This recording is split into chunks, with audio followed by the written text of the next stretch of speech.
오늘 갈라디아서 4장에서는 율법이 아닌 믿음으로 사는 자의 영광스러운 지위, 하나님의 자녀된 지위에 대해서 가르쳐 줍니다. 갈라디아 교회는 본래는 율법의 요구에 사로잡혀 살던 유대인과 그를 추종하는 사람들이었습니다. 율법을 지켜야지만 구원을 받을 수 있다고 생각했습니다. 열심히 노력해서 율법을 어떻게든지 이루어야만 구원 얻고 행복해질 수 있다. 그렇게 생각했습니다. 그런데 바울 사도가 전하는 예수 그리스도의 복음을 듣고 믿게 되었습니다. 그 다음부터는 그들의 삶이 완전히 변화되었습니다. 오직 예수 그리스도를 믿는 믿음으로 말미암아 구원 얻고 의롭게 된다 사실을 깨닫고 참 자유를 누리게 되었습니다. 율법의 저주로부터 해방되어서 오직 믿음으로 살면서 자유자의 삶을 살게 되었습니다. 그런데 이제 바울 사도가 자리를 비운 틈을 타서 거짓 교사가 그들에게 찾아옵니다. 율법을 따라서 살아야 한다. 예수 그리스도를 믿는 믿음만으로는 부족하다 합니다. 할례를 행하고 절기를 지키고 음식 규례를 지켜야지만 의롭게 될 수 있다. 구원 얻을 수 있다 하였습니다. 많은 갈라디아 교인들이 바울 사도의 복음에 머무르지 않고 이 거짓 교사들의 잘못된 가르침에 현혹되어서 다시 예전의 삶으로 돌아가려고 하고 있었습니다. 바울 사도는 이들에게 다시 복음을 전합니다. 율법을 따르는 삶이 얼마나 비참한가. 오직 믿음으로 사는 삶이 얼마나 행복하고 영광스러운 삶인가 하는 것을 가르쳐 줍니다. 특히 오늘 본문에서는 종과 자유자의 비유, 종과 아들의 비유를 통해서 가르쳐 줍니다. 율법에 순종하여서 의를 이루고 구원을 얻으려고 하는 삶은 마치 종과 같은 삶입니다. 율법의 노예가 되어서 살아가는 것입니다. 이것을 지켜야지만 행복할 수 있다. 의롭게 될 수 있다. 이것을 행하면 괜찮고 이것을 행하는 것은 안 된다. 이런 규칙에 노예처럼 얽매여서 살아가게 됩니다. 반면에 오직 예수 그리스도를 믿음으로 말미암아서 사는 삶은 하나님의 아들이요 상속자요 참된 자유자로 살아가는 삶입니다. 무엇을 지키기 때문에 의롭다 여김을 받고 구원 얻는 것이 아닙니다. 오직 예수 그리스도를 믿는 믿음 안에서 존재 자체로 가치 있고 무엇을 지켜야지만 의롭다 여김을 받는 것이 아니라 존재 자체로 사랑받는 자유자의 삶을 살게 됩니다. 하나님의 아들, 딸이 되어서 존귀한 자로 여김을 받습니다. 예수님께서 모든 율법의 요구를 다 이루시고 의를 이루셨지만 우리를 대신해서 십자가에 못 박혀 죽으셨습니다. 죄 없는 자가 죽임을 당하셨습니다.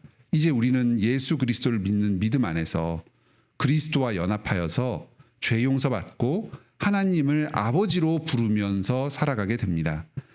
아들이 되어서 딸이 되어서 하나님께서 준비하신 모든 하늘의 영광과 하늘의 나라를 기업으로 상속받습니다. 우리가 바로 저와 여러분이 바로 하나님 나라의 주인입니다. 지금도 하늘과 땅을 다스리는 하나님을 대신해서 이 하늘과 땅의 주인이 되어서 이 땅 가운데서 하나님의 뜻을 이루어 갑니다. 그리고 장차 올 새 하늘과 새 땅에서는 영원한 천국을 상속받으며 하나님과 함께 영원히 거하며 살아가게 될 것입니다. 이 가르침은 갈라디아 교인들뿐만 아니라 오늘날 우리들에게도 너무나 중요한 가르침입니다. 지금도 세상 사람들은 이 세상에서 성공하고 행복을 누리며 살기 위해서 여러 율법적인 요소들을 강요하고 있습니다. 많은 돈을 가지고 있어야 된다. 공부를 잘 해야 된다. 좋은 직장에 들어가고 성과를 거두며 살아야 한다. 멋진 외모를 타고나고 또 가꾸면서 살아야 한다. 내 집을 마련해야 한다. 많은 조건들을 요구합니다. 이런 것들이 우리 마음속에 자리 잡으면 돈의 노예, 성공의 노예, 성취의 노예가 되어서 살아가게 됩니다. 율법주의적인 삶을 살게 됩니다. 우리는 예수 그리스도를 믿는 믿음 안에서 더없이 존귀한 하나님의 자녀들입니다. 다른 무엇이 더 요구되지가 않습니다. 우리는 믿음 안에서 지금 이 자체로 충분합니다. 오직 믿음으로 참 자유를 누리시기 바랍니다.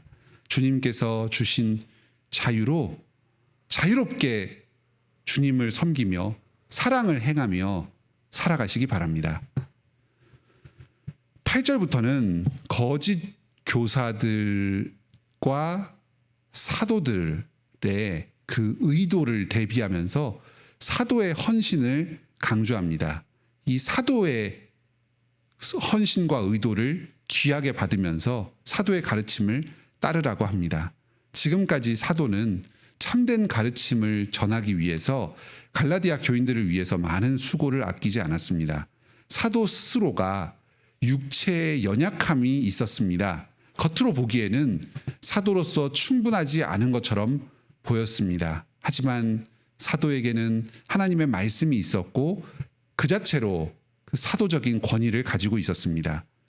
그리스도의 복음을 힘써 전하였습니다. 그리고 갈라디아 교인들은 이 사도를 기쁘게 받고 그의 가르침을 따랐습니다. 이 사실 자체가 율법의 순종이 아니라 복음으로 의롭게 되는 사람의 삶의 모습을 잘 보여주는 아름다운 장면이었습니다.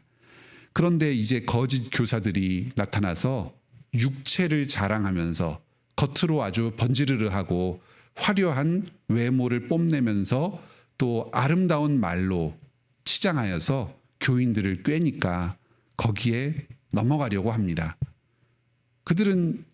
이 거짓 교사들은 진실로 갈라디아 교인들을 위하여서 찾아온 사람들이 아닙니다. 스스로의 영향력을 과시하고 자신의 배를 채우고 많은 돈을 받아서 탐심을 채우고자 접근한 사람들입니다. 악한 의도를 가지고 갈라디아 교인들에게 접근하였습니다. 우리도 우리를 위해서 헌신하는 직분자들을 감사하면서 귀하게 여기고 받읍시다. 우리 교회에는 좋은 목사님과 장로님들이 계십니다. 또 가정에서 우리를 위하여 말씀을 전하고 기도하면서 헌신하는 좋은 부모님들이 계십니다. 겉으로 보기에는 화려해 보이지 않을지라도 참된 복음을 전하면서 사리사욕 없이 희생적으로 우리를 돌보아 주시는 직분자들이 있습니다. 하나님께서 우리에게 보내주신 직분자들에 만족하면서 그분들이 전해주시는 복음을 잘 듣고 자라갑시다. 마지막으로 21절부터는 이삭과 이스마엘의 비유를 들어서 다시 한번 율법으로 살지 않고 믿음으로 살라 하고 권합니다. 아브라함에게는 약속의 자손 이삭과 또 하갈에게서 낳은 육체의 자손 이스마엘이 있었습니다. 율법으로 살고자 하는 것은 마치 하갈의 자손으로 이스마엘의 후손으로 살고자 하는 것과 같은 어리석은 일입니다. 율법을 받은 시내산이 아라비아 광야에 있었는데 그곳이 이스마엘에게 주어진 삶의 터전이었습니다. 여기에 비추어서 시내산의 율법으로 살아가는 것은 이스마엘의 후손으로 살아가는 것이나 마찬가지다 합니다. 예루살렘에 성전을 짓고 거기서 의식법을 지켜서 살아가는 것이 바로 이스마엘의 후손으로 얽매여서 살아가는 것입니다. 반면에 예수 그리스도로 말미암아서 우리는 하늘에 있는 참된 예루살렘, 영원한 하나님의 나라의 백성으로 살아갑니다.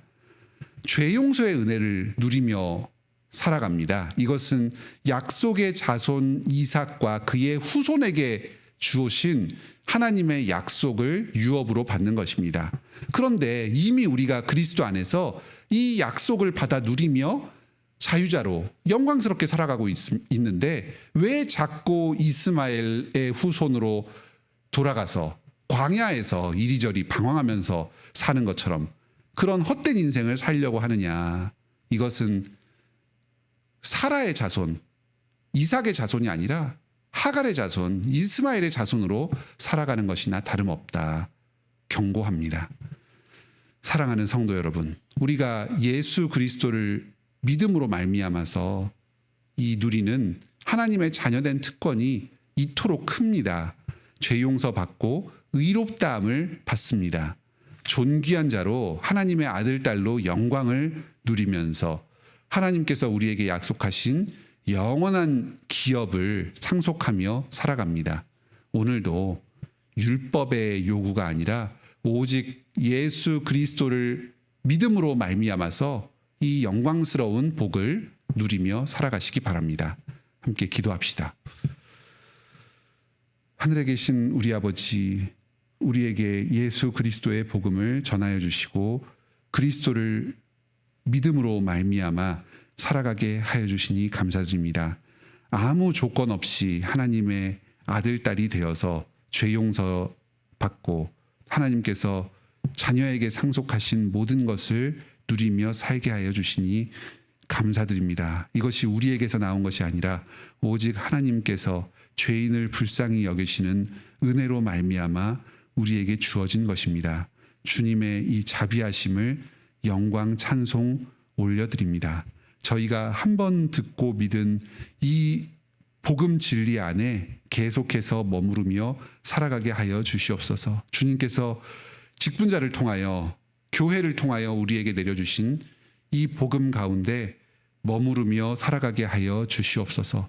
세상은 스스로를 꾸미고 치장하여서 이 복음만으로 사는 것은 불충분한 것처럼 모자란 것처럼 우리를 현혹시킵니다. 세상이 요구하는 돈과 권력과 명예와 지식과 여러 조건들을 충족하는 것이 더 행복하고 의미 있는 삶을 사는 것인 것처럼 우리를 유혹합니다. 이러한 헛된 유혹에 넘어가지 않게 하여 주시옵소서. 거짓 교사들과 같은 가르침에 빠지지 않게 하여 주시옵소서. 이들은 우리에게 생명을 주지 않습니다. 우리를 위하여 헌신하지 않습니다. 우리를 세상의 종으로 노예로 부리게 하면서 자신들의 탐욕을 채우고 자신들의 배를 불리고자 하는 의도를 가지고 있습니다. 예수 그리스도의 이 헌신적인 사랑에 사로잡혀 살게 하여 주시옵소서. 그리스도를 따라서 지금도 우리를 위해서 헌신하며 기도하는 교회의 여러 직분자들, 목사님과 장로님과 집사님들, 또 교회의 여러 성도들, 그리고 우리의 부모님과 배우자, 가족들, 이러한 주님께서 세우신 직분자의 목소리를 따라서 살게 하여 주시옵소서. 영원한 상속자로, 영원한 자유자로 살게 하여 주시옵소서. 저희의 믿음을 지키기 위해서 필요한 모든 것들을 하늘로부터 공급하여 주시옵소서. 무엇보다도 오늘 하루를 살아갈 수 있는 말씀을 주시고 이 말씀을 들을 때에 성령의 충만함을 허락하여 주셔서 우리의 믿음을 북돋아 주시옵소서. 우리가 주님께 기도하는 모든 기도와 간구를 들으시고 응답하여 주시옵소서. 일용할 양식들, 육체적 필요들, 정서적인 필요들을 주님께 구할 때에 우리의 삶에 여러 씨름하는 문제들을 가지고 주님께 구할 때에 주님께서 이 기도를 들으시고 응답하여 주시옵소서. 선하신 주님께서 우리의 아버지가 되셔서 하늘로부터 우리에게 필요한 모든 것을 공급하여 주신다는 사실을 굳게 믿게 하여 주시옵소서. 주님께서 지금도 우리에게 가장 좋은 것을 내려주고 계십니다. 우리의 뜻과 다르다고 하더라도 주님께서 선하시며 지금도 우리를 인도하여 주시며 우리에게 가장 좋은 것을 가장 필요한 때에 적절하게 공급하여 주신다는 사실을 깨달으면서 기다림 가운데 응답받으며 자족함으로 감사하며 인생을 살아가게 하여 주시옵소서. 미래를 낙관하게 하여 주시옵소서. 주님께서 우리의 삶을 인도하여 주시고 영광 가운데로 들여보내 주실 것을 굳게 신뢰하면서 오늘도 주님 말씀 순종하며 주님 뜻에 따라서 사명을 감당하며 주님을 예배하고 사람들을 섬기며 살게 하여 주시옵소서. 필요한 모든 것들을 넉넉하게 공급하여 주시옵소서. 예수님의 이름으로 기도드립니다. 아멘. 오늘도 은혜로운 기도의 시간 되시길 바랍니다.